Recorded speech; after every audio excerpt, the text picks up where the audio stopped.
Hey, what's up everyone? Thank you for tuning in to another episode of Vic Fix It. On this one, I bring exactly how I began. I received several emails inquiring, how do you begin? Well, this is how I began. I purchased very economical vehicles, and for a specific reason. I was scared to do a mistake. So my train of thought was, if I buy a $1,000 vehicle and I do a huge catastrophic mistake, well, I could always sell it to a junkyard for $700 and technically lose $300 and several hours of my life. On this one, I bring you a 2003 Honda CRV LX that has a bad transmission. Now, the car does have other damages cosmetically, but overall, a very good vehicle and a good candidate to make a profit on, since it's a mass production vehicle that are highly dependable and people still love them to this day. It's a 4-door automatic SUV, and there's always a huge demand for those type of vehicles for under $4,000. Now, I take you step by step and show you exactly how to buy it, fix it, and sell it. Let's get to it. After asking the seller several questions, I was able to determine that this vehicle would be somewhere around $3,500 once I sell it. And he was only asking $1,300 for the complete vehicle. I figured a transmission, I could get it for somewhat economical, and the vehicle didn't appear to have a lot of damages. So I pick up a U-Haul trailer and I make my way.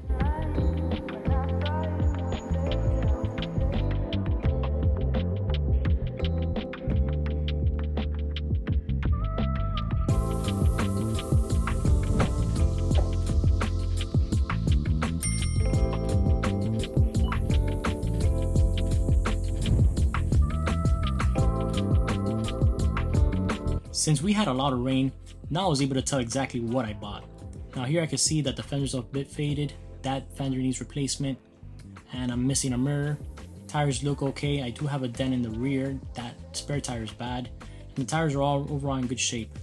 The interior is very clean for what it is. Being that this is an 03, it is not in bad condition. All it's going to need a good scrubbing, a vacuum, and it should present itself fairly well.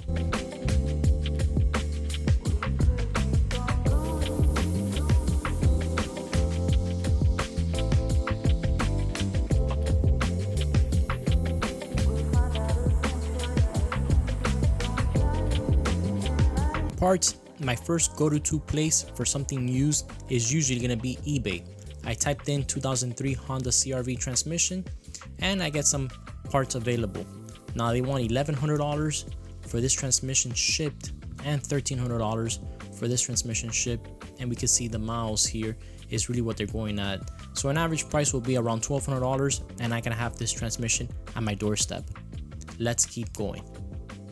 After reviewing prices for $1,200 of the transmission, I was able to find this working CRV for $1,500. I was able to negotiate it to $1,000, and I had a vehicle with a solid transmission, a good engine, and all the parts I needed to be able to put this other CRV together. Now this thing wasn't pretty, the condition was extremely rough, the sunroof wouldn't even close, the door locks wouldn't even work, but it was exactly what I was looking for. A very economical alternative to a CRV transmission.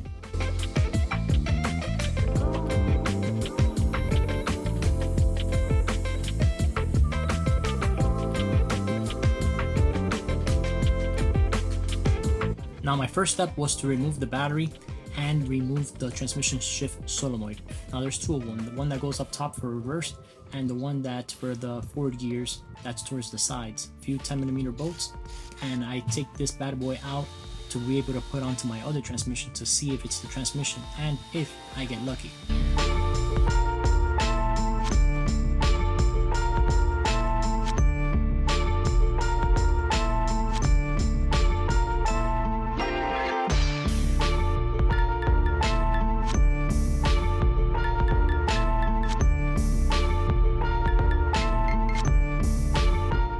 Once I was able to remove the gasket from the shift solenoid, there's 4 tubes that have a mesh inside to prevent from any dirt getting into the transmission itself and clogging it. And you just gotta clean them out with some brake fluid, and I wanted to make sure that they were good to go for the next transmission.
I was feeling a bit lucky and excited, but this transmission was done.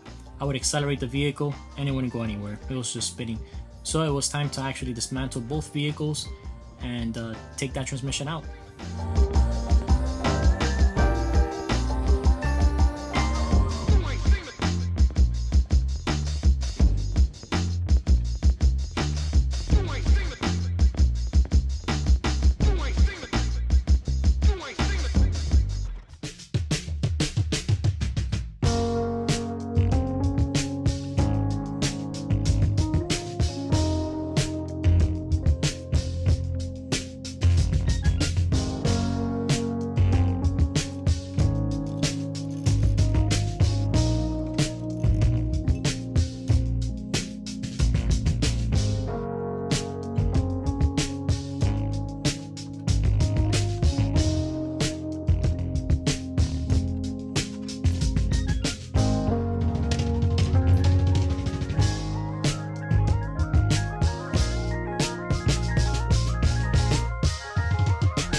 With so many parts coming in and out, organization is key, especially since you have two vehicles. It's going to be a lot more delicate.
You have several screws where the flex plate meets the torque converter. You simply just get the bolt that's in front of the engine, which is the crankshaft bolt, and just turn the engine. That way you're able to rotate it and remove every single bolt off the flex plate to the torque converter.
If you're thinking of changing mounts, now's the time. This is the best time since it's a simple 2-bolt affair to be able to take off, and for the rear is just 3 bolts, so it was perfect timing since they were destroyed.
Now was a great time to be able to drain the oil and swap out that oil filter, since I did not have any CV joints or cross member to fight with.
the vehicle, I had a check engine light, and one of the codes were that the oxygen sensors were bad.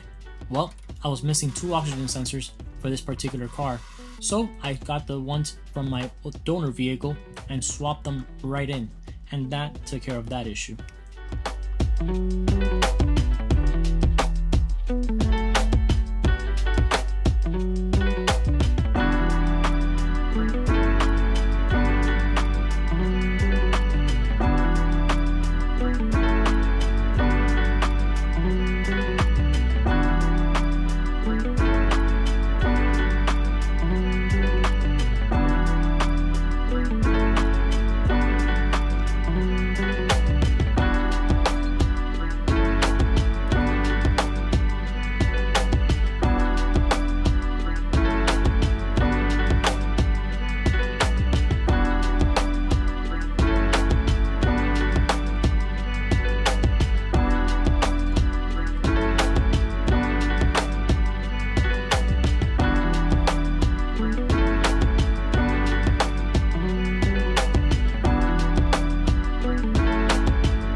When it comes to automatic transmissions, I love to stick with the OEM transmission fluid.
I was having a power steering noise when I first bought this Honda CRV, and surprisingly enough, it actually comes from these two seals where they get damaged, and it's just a matter of just replacing them and it goes away.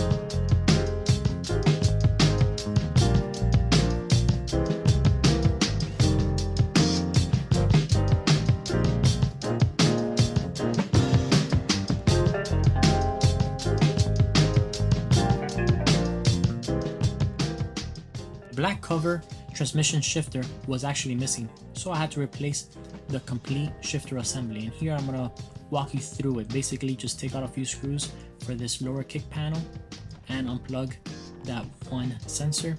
Your bezel is next for the cluster, and that simply just pops right out, and you're gonna have to adjust the steering column to a lower setting to be able to get it off. Now you have a secured clip that actually slides towards your left, and you basically pry it out with this last clip, and basically when you put it back in, there is a thread pitch that you have to be able to select it to make sure that you're in the correct gear, whether it be neutral or park, and that's how you're actually able to get it correct.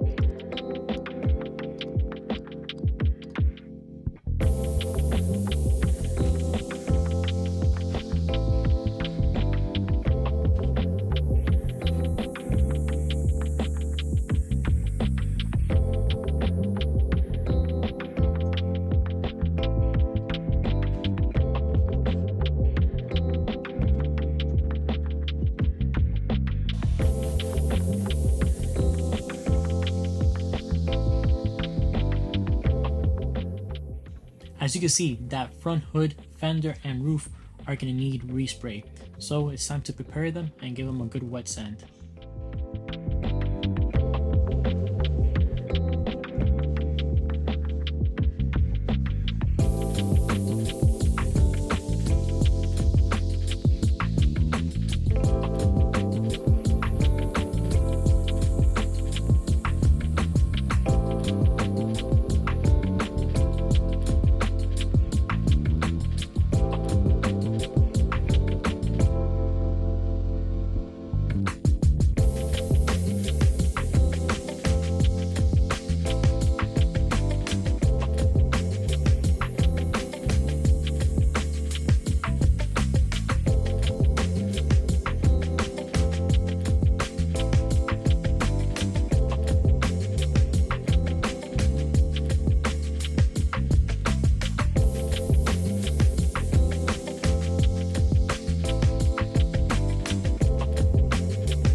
This is where we left off.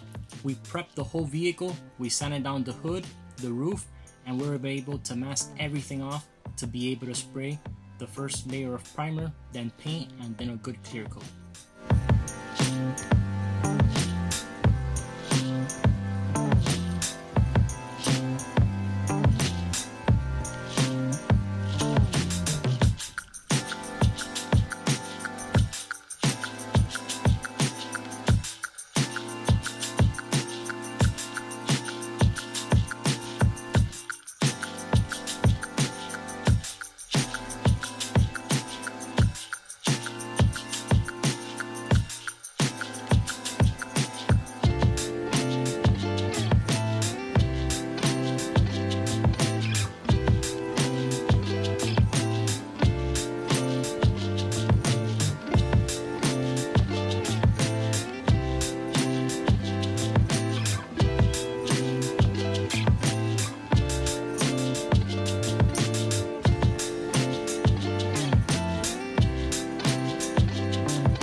Now I take the time to paint inside the fender just a bit more since this fender was blue, and when you open the engine compartment, you're able to tell the color of the fender.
here you're able to tell how well this paint job actually came out. Now the color match is not going to be the best, but it's decent for what it is.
As usual, this engine bay was really dirty, so it was time to degrease it and pressure wash it to get it back to a decent, presentable condition.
Now I'm led to believe that these cabin air filters have never been changed.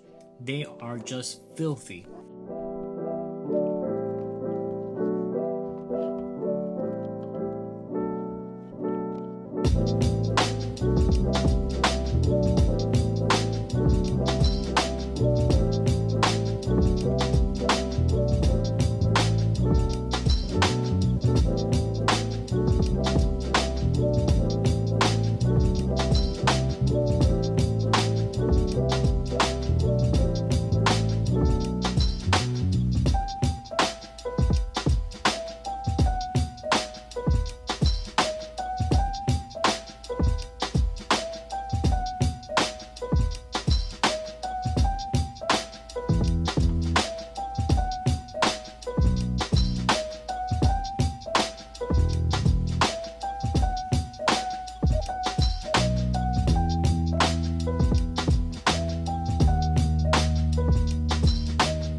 Now this is where having a spare vehicle like this part donor vehicle that we have comes in handy.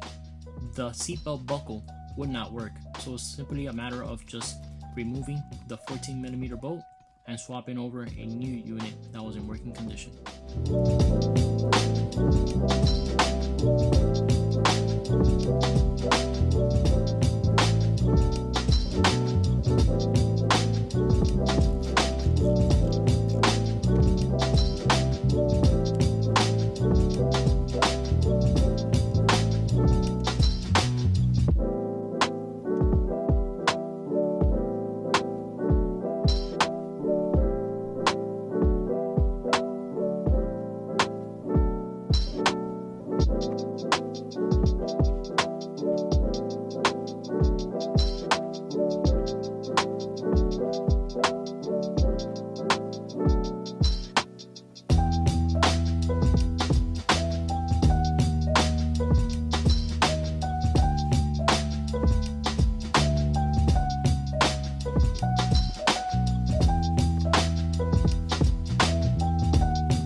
Since we painted this vehicle, it always usually has overspray from the paint itself, so it's time just to scrub it right off.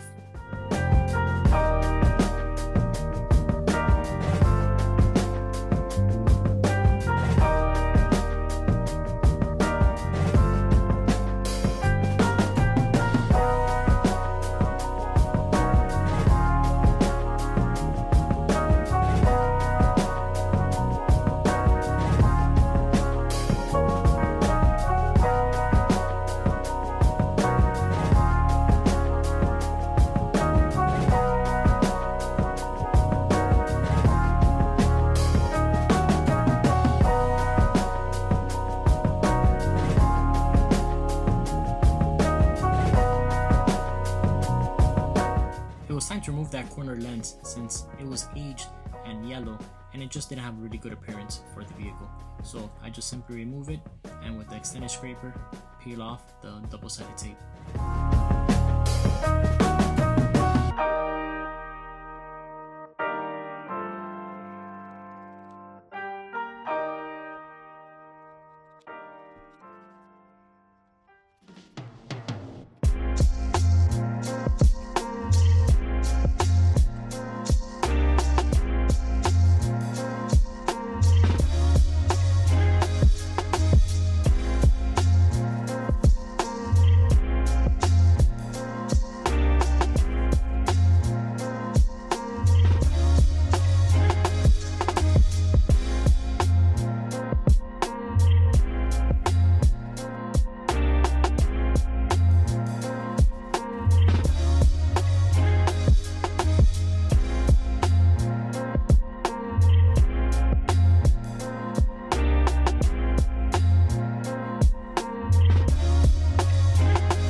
Next on the list were the headlights.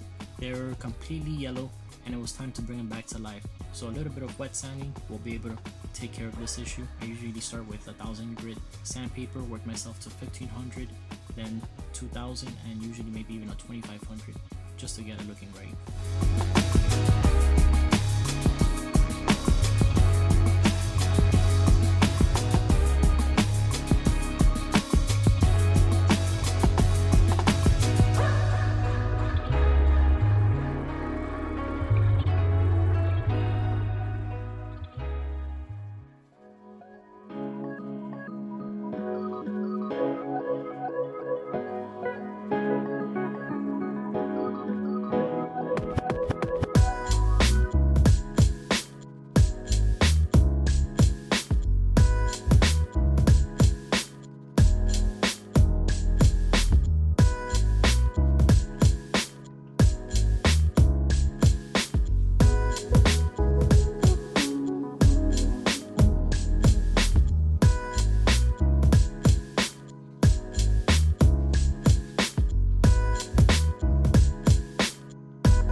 A vehicle's never clean until the windows are clean.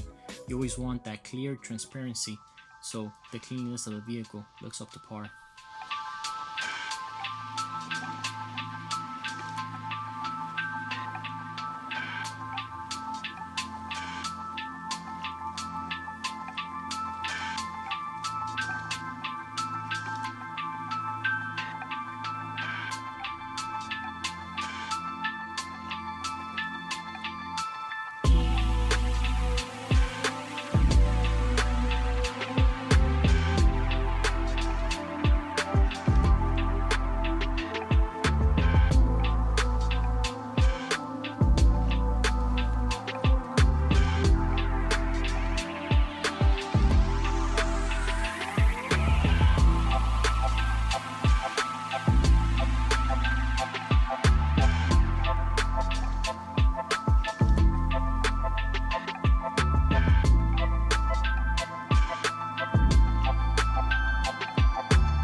Once again, I'm not sponsored by these chemical guys, but this stuff is amazing. The tire and trim restore shine. It works great. Now something like this, since I'm sure it's been years since this had a decent coat of shine, I do it repetitively. I'll do it like this evening, and early morning I'll give it another coat just to ensure that it soaks in as much as possible.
Now it was time for the photo shoot. Now on something like this, I use a neutral background just to get as much shot as possible, which is the money shot. And it usually comes to you once you're looking over your ad and you're about to start your ad. You want to go over 15 pictures of the money shot. That way you know which one just keeps jumping back to mind on what exactly is the one that's going to pop out to that potential buyer that you're going to have. Now I listed this vehicle for $3,700 and actually sold the same day. Now I did have a lot of pictures for it just to see and show the conditions of the vehicle. It drove excellent after we did the transmission, and we serviced the transmission with new fluids. We put a new air filter in it, and it had great tires, so the alignment was also on point. There wasn't much more to do after that.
Now this is what's left of our junkyard CRV vehicle that was a donor vehicle.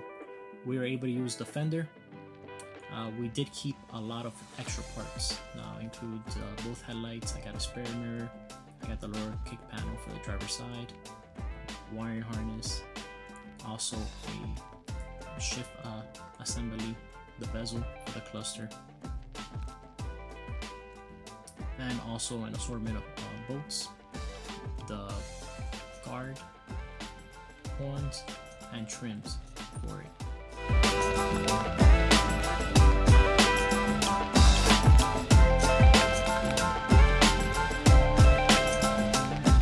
Now I did sell that door and also the full exhaust to local buyers, but besides that, I removed the rear spare from this vehicle. The tail lamps had been sprayed down, so they're basically worth it. And after that, there wasn't much, so I just decided that it was time to junk it.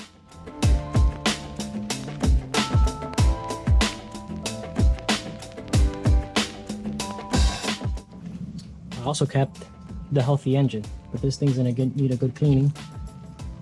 The tables, they go for a lot of money on eBay. The shift solenoid, I got one, and I put this one right there. Put that one away there. Those are in good condition. And the ECU, we're also keeping that,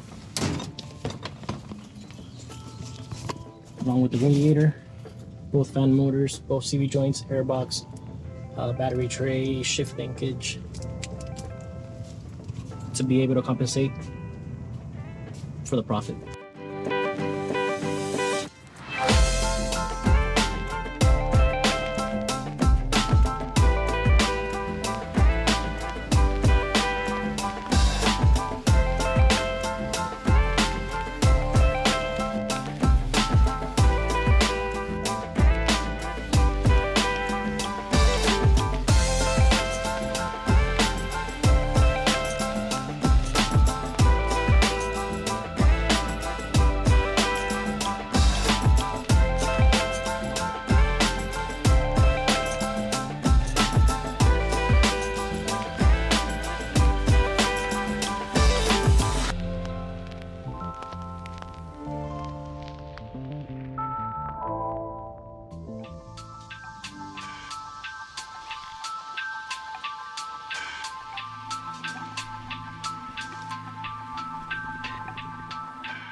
Now, these are all parts that have gotten sold on eBay, and you can see that it all starts to add up.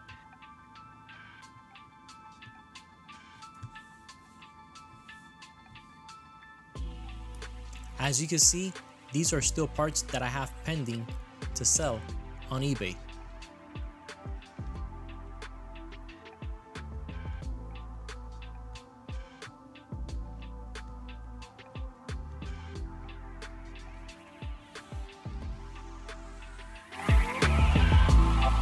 Now here are some examples of the pictures that I took for the parts on eBay. I'm sure to grab a few pictures and angles, and if it's an OEM part, make sure to grab the part number. That usually helps ensure that it's an OEM part. People do love OEM parts.